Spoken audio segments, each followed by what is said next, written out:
একটা নির্জন রাত, সময় প্রায় তখন রাত 12টা। রফিক ভাই একজন রাইড শেয়ার চালক। সেদিন রাত্রেও তিনি যাত্রী খুঁজছিলেন।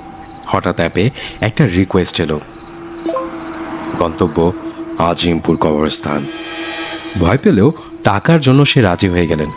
জায়গা মতো পৌঁছে দেখলেন রাস্তার ধারে দাঁড়িয়ে আছে সাদা শাড়ি পরা একটা মেয়ে। মুখটা স্পষ্ট দেখা যাচ্ছে না, শুধু লম্বা চুলে ঢাকা। গাড়িতে উঠে মেয়েটা খুব আস্তে করে বলল, ভাই একটু তাড়াতাড়ি চালান, ওরা আসছে। কিন্তু রফিক ভাই তার বাইকের সাইড মিররে তাকিয়ে দেখলেন পেছনের সিট ফাঁকা, কিন্তু তার ঘাড়ের ওপর ঠান্ডা নিঃশ্বাস পড়ছে।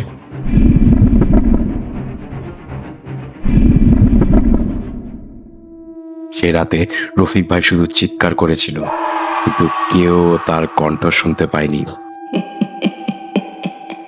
এরকমই ভয়ঙ্কর ঘটনা পেতে আমাদের চ্যানেলটি সাবস্ক্রাইব করুন।